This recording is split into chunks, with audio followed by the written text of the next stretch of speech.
This is the Big O Show.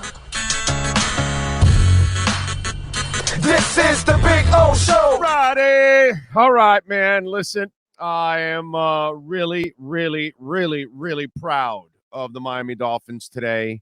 I'm really proud of the amazing fight that they had today.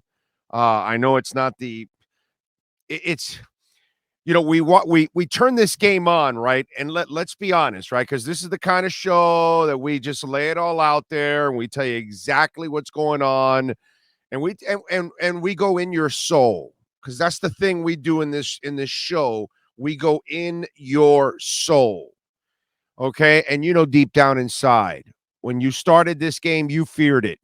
You said, "Oh my God, this could be really bad. They could get blown out." At least Sterling had it 45-10. And nobody's going to laugh at him and say, "Oh, no, that'll never happen." No, of course, you're damn right it could happen. And the fact that we got a 34-31 final, we're sitting here beside ourselves because the Dolphins put up one hell of a fight. Did Mike McDaniel lose this game? Well, of course he did. I mean, he lost it in Buffalo 3 weeks ago when you're gouging them for 7 yards a carry and you come up to 3rd and 3, 3rd and 2, 3rd and 1, and you decide to pass. In the Green Bay game, you're gouging them for 9 yards a carry. Here comes 3rd and 3. You decide to pass. Sometimes smart people outsmart themselves.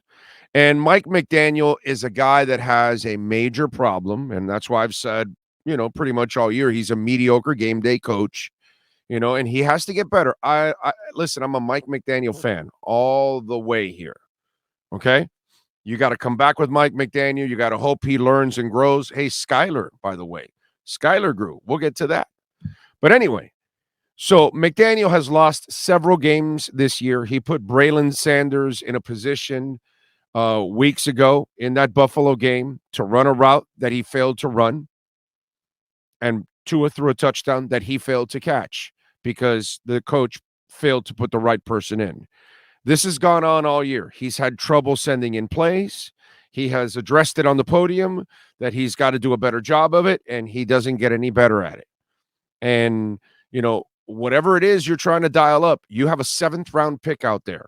Some guy goes to me about Skyler, taking a shot. And I say, hey, man, listen, that kid looked like a deer in headlights all year long. I wasn't impressed at all with Skyler. Today, the kid played loose. He waited to the playoffs on the road to play his best game. For a 7th round pick with a coach that doesn't know how to manage the clock or send in plays on the proper time so he can set up. He set up Skyler to fail on that 3rd down earlier in the game, and he set up his team to fail on the 4th and 1 when they could have kept this drive alive. And we all know anything was possible at that moment. Miami could have driven in that last drive all the way down for a touchdown with no time remaining. And by the way, hot dice. Look out. Josh Boyer's defense gives you a shot every week. So, it's just one of those things. McDaniel lost this game. His clock management has been dog shit most of the year. His decisions at times, they lack. The penalty saved them on that 4th down.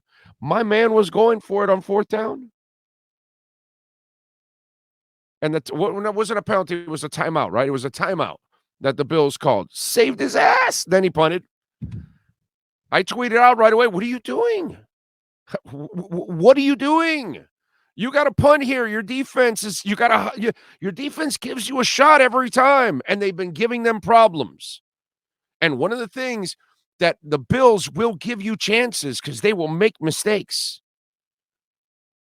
So you roll the dice, and finally he did punt because of the timeout. That was another terrible, terrible idea that you're putting your 7th round pick in a position to fail.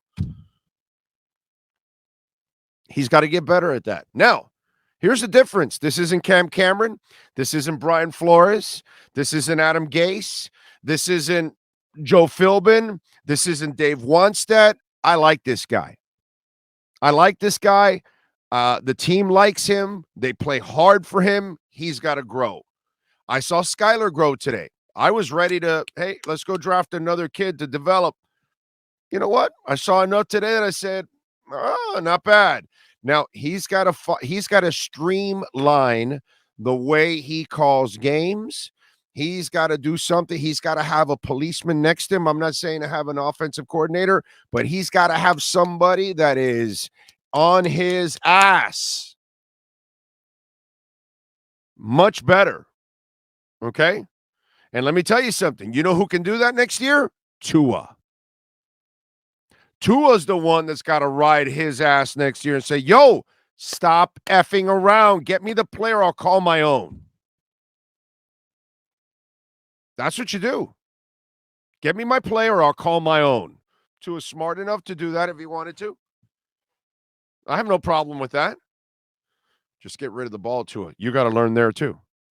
Look.